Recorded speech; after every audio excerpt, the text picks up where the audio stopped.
Pasca Panen Singkong oleh kelompok 5 yang berlokasi di Kampung Cirangkong, Kecamatan Cijambe.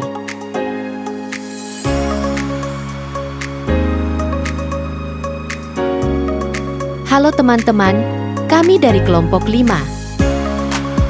Sebelum mulai, yuk kita kenalan dulu. Yang pertama, ada si manis Entin Rifanti. Yang kedua, ada si imut Reva Nur Halifah. Yang ketiga, ada si cantik Salis Jamilatul Hasanah. Yang keempat, ada si gemoy Selvi Riyadul Janah.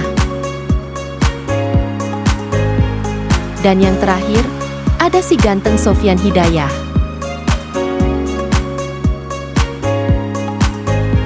Halo teman-teman, di video ini, kita bakal ngobrolin tentang singkong. Yap, makanan yang sering kita temui di pasar, yang bisa jadi keripik, tape, atau bahkan tepung. Tapi kamu tahu nggak, gimana sih proses dari singkong itu mulai ditanam, dipanen, sampai akhirnya bisa sampai ke pasar atau pabrik? Yuk, kita bahas bareng-bareng. Singkong, atau ada juga yang bilang ubi kayu, adalah tanaman umbi-umbian yang tumbuh di daerah tropis, kayak Indonesia ini. Tanaman ini punya akar yang menyimpan cadangan makanan berupa pati, yang jadi sumber karbohidrat. Di Indonesia, singkong punya banyak manfaat. Bisa jadi makanan pokok, camilan, bahan industri, bahkan bioetanol. Ada dua jenis singkong yang biasa dibudidayakan, singkong pahit dan singkong manis. Singkong pahit biasanya buat industri karena kandungan racunnya tinggi, sedangkan singkong manis bisa langsung dimasak dan dimakan.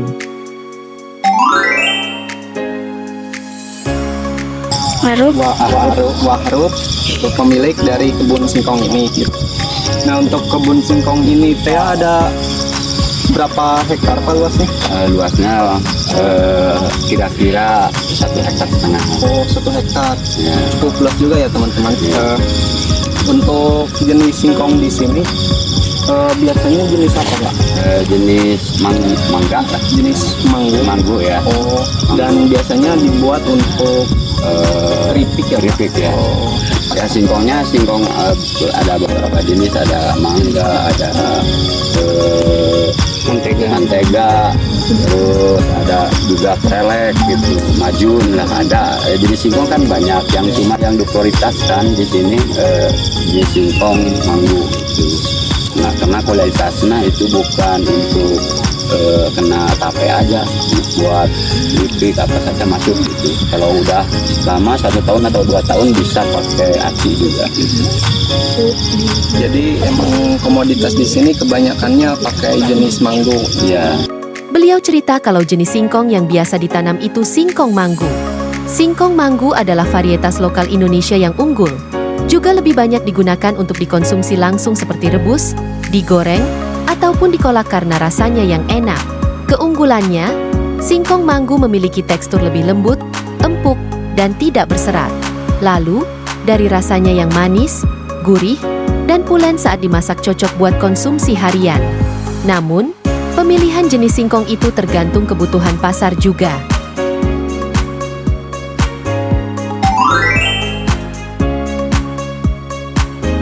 Yang lebih bagus itu kalau mau yang besar-besar itu pemupukan. Pemupukannya itu dari awal itu harus pakai pupuk kandang. Kalau yang udah 4 bulan, 5 bulan pakai lagi mutiara, itu poska. Supaya tanamannya itu cepat subur. Hasil wawancara dengan petani mengungkap tahapan penting dalam pemupukan tanaman singkong.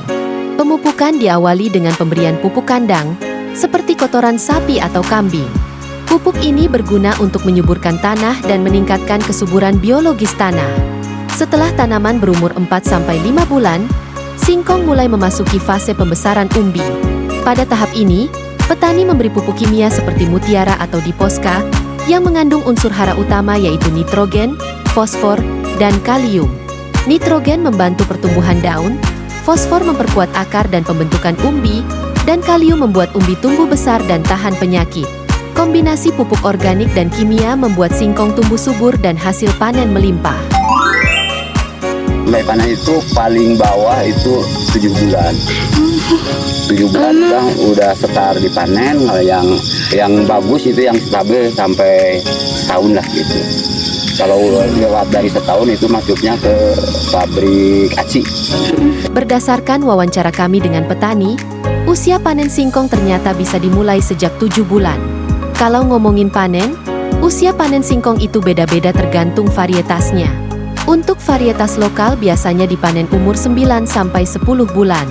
Tapi jenis tertentu seperti singkong manggu bisa dipanen lebih cepat, sekitar 7 sampai 8 bulan. Kalau panen terlalu cepat, umbinya kecil. Tapi kalau terlalu lama, singkongnya bisa keras dan rasanya kurang enak.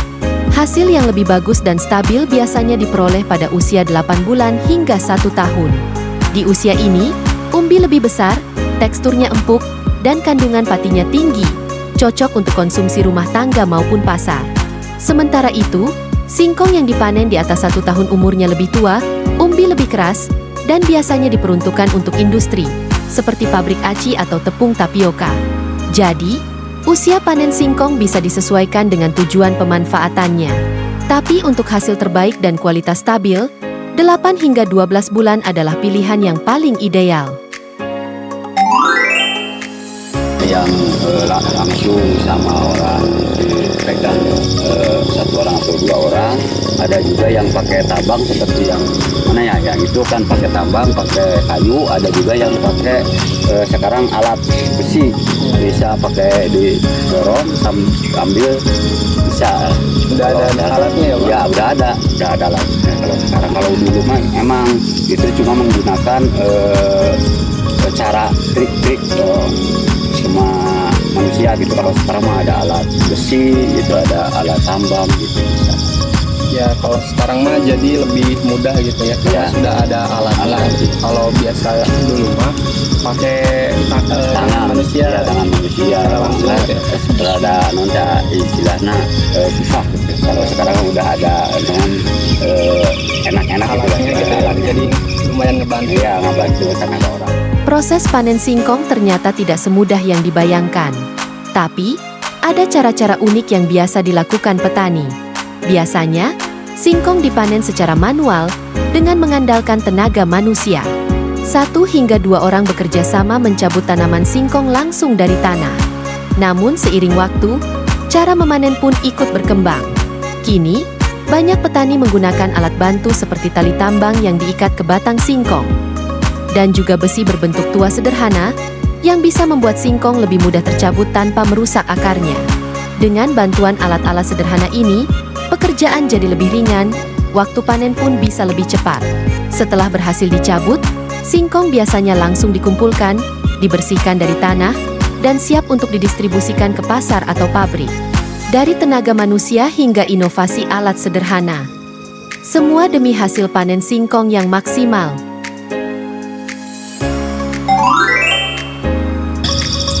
Untuk penanganan pasca panen, Pak, jadi setelah si singkong dipanen, si singkong itu seperti apa kan Pak perlakuannya?